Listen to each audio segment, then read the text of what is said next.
Movie की शुरुआत में हमारी हीरोइन जियाजो को दिखाते हैं। जियाजो जब 12 साल की थी तब उसके डैड गुजर गए थे, इसलिए ऐसी सिचुएशन में वो अपने बचपन के घर को सेल करके दूसरी जगह पर रहने जाती है और कुछ सालों बाद वो कहीं पर जॉब कर रही होती है और उसका एम यही होता है कि उसने जो घर को बेचा था यानी कि अपने डैड के घर को वो किसी तरह उसको वापस खरीद ले। लेकिन अब उसे जितनी सैलरी मिलती है वो उसके लिए खुद ही कम पड़ती है और उसको अपनी जॉब से खुशी भी नहीं है। अब एक लड़के मिंग को दिखाते हैं जो एक प्रॉपर्टी डिजाइनिंग का काम करता है और अपना बिजनेस स्टार्ट करना चाहता है। वो एक इन्वेस्टर को अपना प्लॉट डिजाइन दिखा रहा होता है, लेकिन वो इन्वेस्टर उसको इग्नोर करके वहाँ से निकल जाता है। फिर रात होती है और मिंग अपने घर में लौटता है और जियाजो भी अपने घर लौट रही होती है। लेकिन इसमें कॉमेडी की बात यह है कि मिंग और जियाजो दोनों एक ही अपार्टमेंट में यानी एक ही घर में रहते हैं। असल में बात यह है कि मिंग इस घर में साल 1999 में रहता है और जियाजो इस घर में साल 2018 में रहती है। अब आप लोग सोच रहे होंगे कि ये दोनों अलग अलग टाइमलाइन में एक ही घर में कैसे रह सकते हैं, ये सब हमें आगे पता चलेगा। अब देखते हैं कि यहाँ जियाजो नहा रही होती है और उस तरफ मिंग कुकिंग कर रहा होता है। वो बर्तन को सिंक में डालकर वॉश कर रहा होता है, तब जियाजो को उसके बाद टब में कुछ मिलता है और मिंग को उसके सिंक में जियाजो की ड्रेस मिलती है। इसे देखकर दोनों को कुछ भी समझ नहीं आता और वे सोचते हैं कि अचानक उनके घर में ऐसा सब क्यों हो रहा है, लेकिन बहुत थक जाने के कारण दोनों इसके बारे में ज्यादा नहीं सोचते और बेड पर जाकर सो जाते हैं। फिर अगले दिन सुबह मिंग के चेहरे पर जियाजो एक जोर का तमाचा लगाती है। वो दोनों शॉक होकर उठकर देखते हैं तो उन दोनों के कमरे मिक्सअप हुए होते हैं और वो कमरा पहले से भी बड़ा होता है। अब ये सब देखते ही दोनों घबरा जाते हैं। फिर जियाजो मिंग को चोर समझकर वहाँ की चीजों से मारने लगती है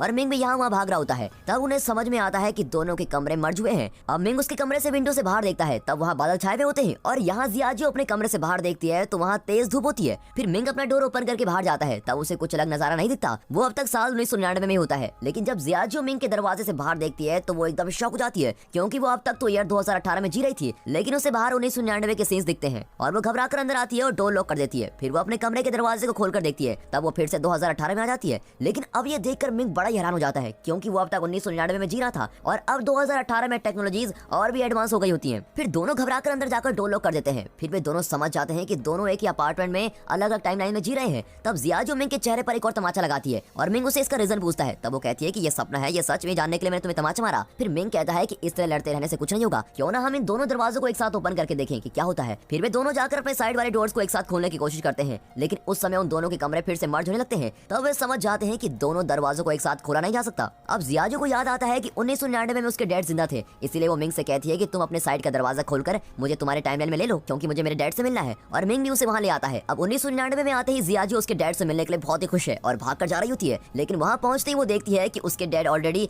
10 साल के जियाजो के साथ खेल रहे हैं। अब ये देखकर जियाजो बड़ी इमोशनल हो जाती है और वो उनसे मिलने के लिए तेजी से उनके पास जाने लगती है और तभी अचानक उनके सराउंडिंग्स में एक अर्थक्वेक आता है और तेज हवा भी आने लगती है, जिसके कारण वो अपने डैड से मिल नहीं पाती। फिर वो गुस्सा होकर फिर से अपने अपार्टमेंट में लौट आती है। अब मिंग उसे कहता है कि जैसे मैं तुम्हें मेरी टाइमलाइन में लेकर गया, ठीक वैसे ही तुम मुझे भी अपनी टाइमलाइन में ले चलो। और तब जियाजो उसे एडवांस लैपटॉप देती है और उस लैपटॉप को देखकर मिंग बड़ा ही सरप्राइज हो जाता है क्योंकि उसके टाइमलाइन में तो सिर्फ कंप्यूटर्स हुआ करते थे। तब वो खुद को फ्यूचर में देखने के लिए उस लैपटॉप में अपना नाम टाइप करके सर्च करता है। तब उसके सराउंडिंग्स में अर्थक्वेक आने लगती है और फिर जियाजो को ये समझ आता है और वो मिंग से कहती है कि हम दोनों हमारे पास्ट या फ्यूचर के लोगों से कांटेक्ट नहीं कर सकते और ऐसा करने की कोशिश करते ही इस तरह के अर्थक्वेक आ जाएंगे और इस तरह हम दोनों एक साथ डोर ओपन नहीं कर सकते। अब तुम्हारे डोर को सिर्फ तुम ही ओपन कर सकते हो और मैं उससे बाहर आ सकती हूँ और मेरे डोर को सिर्फ मैं ही ओपन कर सकती हूँ और तुम उससे बाहर आ सकते हो। इस तरह वो मिंग को ये सारी बातें समझाती है। अब अगले सीन में एक साइंटिस्ट और एक अमीर बिजनेसमैन एक मीटिंग में बातें करते हुए दिखाते हैं। तब वो साइंटिस्ट कहता है कि हमने उस डायमेंशनल टाइमलाइन को क्रिएट कर लिया है, लेकिन वो टाइमलाइन हमारी जगह पर ना आकर इस सिटी में किसी और प्लेस में क्रिएट हो गई है और हमें किसी भी तरह उस प्लेस को फाइंड करना होगा। इस तरह वो उस बिजनेसमैन से कहता है, लेकिन उस बिजनेसमैन के माइंड में सिर्फ एक ही बात चलती है कि उस टाइमलाइन के जरिए बहुत सारे पैसे कैसे कमाए जाए। लेकिन मीटिंग खत्म हो जाती है पर बिजनेसमैन का चेहरा नहीं दिखाया जाता। अब रात हो जाती है और मिंग और जियाजो को नींद नहीं आती। तब जियाजो कहती है कि मेरे डैड मुझे छोड़कर ऊपर चले गए,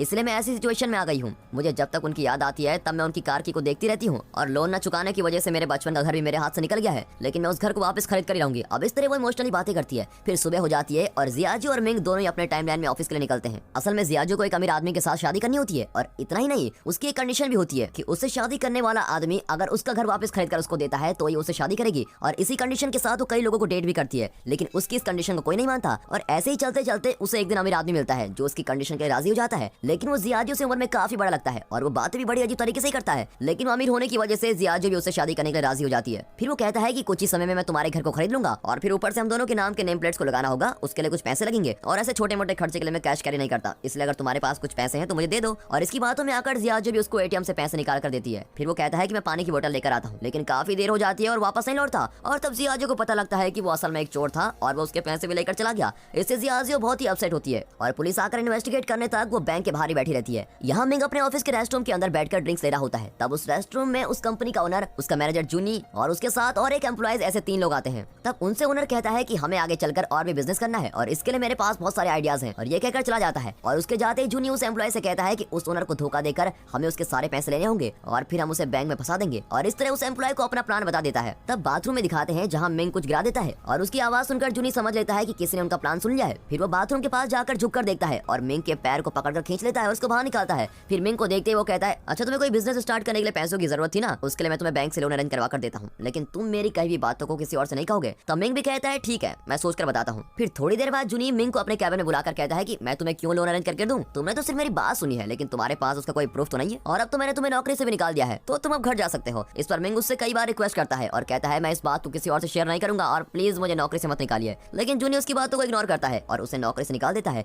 यहाँ जियाजो एक ज्वेलरी शॉप में काम कर रही होती है। तब वहाँ उसकी बचपन की बेस्ट फ्रेंड जियाओया आती है और कई सालों के बाद मिलने से वो काफी खुशी से बातें करते हैं। जियाओया ने एक अमीर आदमी से शादी की होती है और ये बात वो जियाजो को बताती है। तब जियाजो भी उससे कहती है कि हाँ मेरे हस्बैंड भी बहुत अमीर है और वो हमेशा बिजी रहते हैं, और इस तरह वो उससे झूठ कह देती है। तब जियाओया उससे कहती है कि आज रात तुम अपने हस्बैंड को साथ लेकर आओ, हम डिनर साथ में करेंगे और मैं भी अपने हस्बैंड को साथ लेकर आऊंगी, और ये कहकर वहाँ से चली जाती है। और अब जियाजो एक बड़ी प्रॉब्लम में फंस गई है। झूठ कहने के कारण उसे अब समझ नहीं आता कि वो इसे कैसे हैंडल करे। तब उसे एक आइडिया आता है। वो मिंग को अपना हस्बैंड होने की एक्टिंग करने को कहती है और वो एक कोट को रेंट पे ले लेती है और मिंग को उसको पहनने के लिए कहती है। फिर वो मिंग को इस तरह रेडी करती है जैसे वो बहुत ही अमीर बिजनेसमैन लगे। फिर वो जियाओया की कहीं भी जगह पर जाते हैं और वहाँ जियाजो मिंग को अपना हस्बैंड कहकर इंट्रोड्यूस कराती है और कुछ देर तक सब कुछ नॉर्मल चल रहा होता है। फिर खाना खाते समय मिंग अपने खाने को जल्दी खाकर खत्म कर देता है और फिर वो अपना कोट उतारकर साइड में रखता है। और तब जियाओया और उसका हस्बैंड सिचेंग नोट करते हैं कि मिंग के कोट पर लिखा हुआ है यहाँ कपड़े रेंट पर दिए जाते हैं, लेकिन ये पता ना होकर मिंग उससे कहता है कि मेरी एक बहुत ही बड़ी कंपनी है, और इस तरह की झूठी कहानियां उन दोनों को बताता है। और ये सब सुनकर वो दोनों को हंसी आती है। और इतना नहीं, जियाजो उन्हें अपनी एक और फेक डायमंड रिंग को दिखाकर कहती है ये करोड़ों रुपयों की डायमंड है, और तब वो फेक डायमंड उस रिंग से निकलकर आग के पास जाकर गिरता है और वो पूरी तरह से मेल्ट हो जाता है।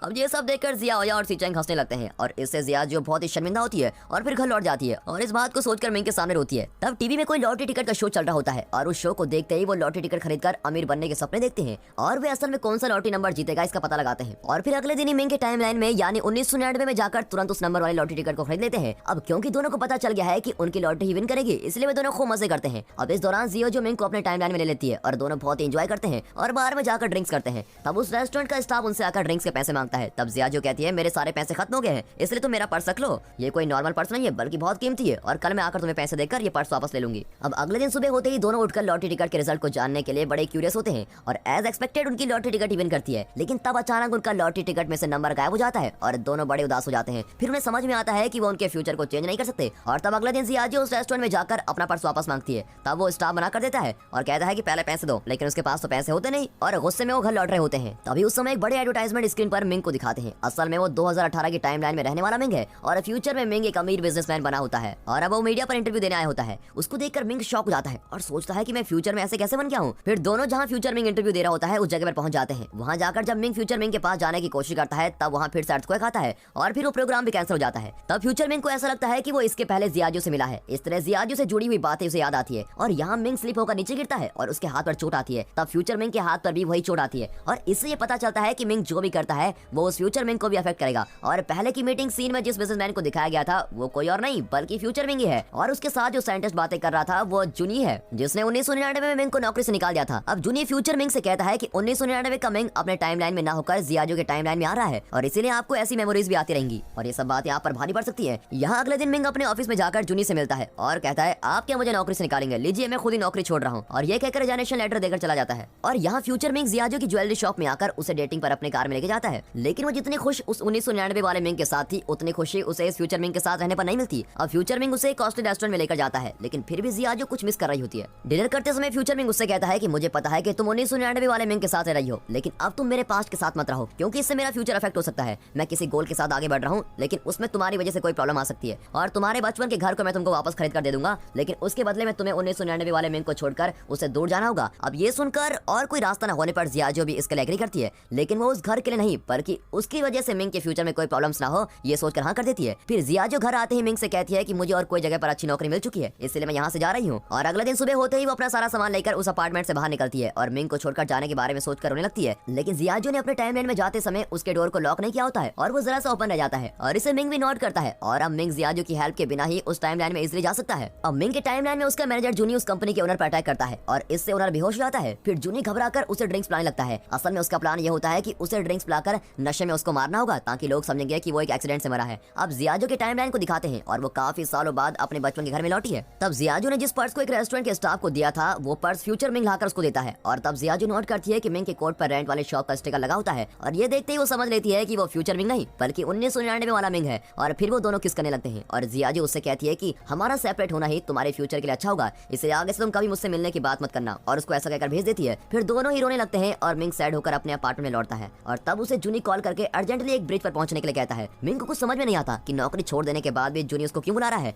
असल में जूनी ने मिंग को इसलिए बुलाया होता है क्योंकि उसे ओनर को मारने के लिए उसकी हेल्प की जरूरत थी। वो उसे कहता है कि हम इसे अब मार देंगे लेकिन ये एक एक्सीडेंट लगना चाहिए, लेकिन मिंग को ऐसा नहीं करना होता है और वो जूनी को लाख समझाता है कि ऐसा मत करो, ऐसा करना गलत है, लेकिन जूनी उसकी बातों को इग्नोर कर देता है। और तब मिंग कुछ बातें रियलाइज करता है कि 1999 में फ्यूचर मिंग और जूनी ने मिलकर उस ओनर को मार दिया था और इसी वजह से मिंग को मैनेजर की पोस्ट मिली थी और इस तरह से वो इतना अमीर बन गया था। ये सारी बातें मिंग समझ लेता है और तब मिंग उस कार की कीचेन को नोटिस करता है और ये वही चेन है जिसे देखकर जियाजो अपने डैड को याद करती है, यानी वो ओनर ही जियाजो के डैड है। अब ये समझते ही मिंग सोचता है कि मैंने जो मिस्टेक की थी उसे मैं ही ठीक करूंगा। फिर वो जाकर जूनी को रोकता है और उस ओनर को बचा लेता है और ऐसा करने पर फ्यूचर मिंग गायब हो जाता है और जियाजो को अपने डैड वापस मिल जाते हैं और वो फिर से बचपन से अपने डैड के साथ टाइम स्पेंड करने लगती है। अब टाइम पास्ट में जाने से वहाँ सब कुछ बदलने लगता है और मिंग भी सभी को बदलते हुए देखता है और वो तब जियाजो से मिलने के लिए उस अपार्टमेंट की तरफ भागता है और दोनों एक दूसरे से मिलने के लिए भाग कर आते हैं और फिर दोनों एक ही जगह पर मिलते हैं। तब जियाजो धीरे धीरे गायब होने लगती है। तब मिंग उसे कहता है कि अब कुछ देर में तुम गायब हो जाओगी और अब तुम तुम्हारे पास्ट में आ गई हो और अब तुम उम्र में मुझसे 7 साल छोटी भी हो। तुम मुझे नहीं जानती लेकिन मैं तुम्हें अच्छी तरह से जानता हूँ, मैं तुम्हारा साथ नहीं छोड़ूंगा और मैं तुमसे मिलने जरूर आऊंगा। ऐसा कहते रहने पर जियाजो गायब हो जाती है। अब 8 साल बाद दिखाते हैं कि अपने पसंद की कोई म्यूजिक सुनकर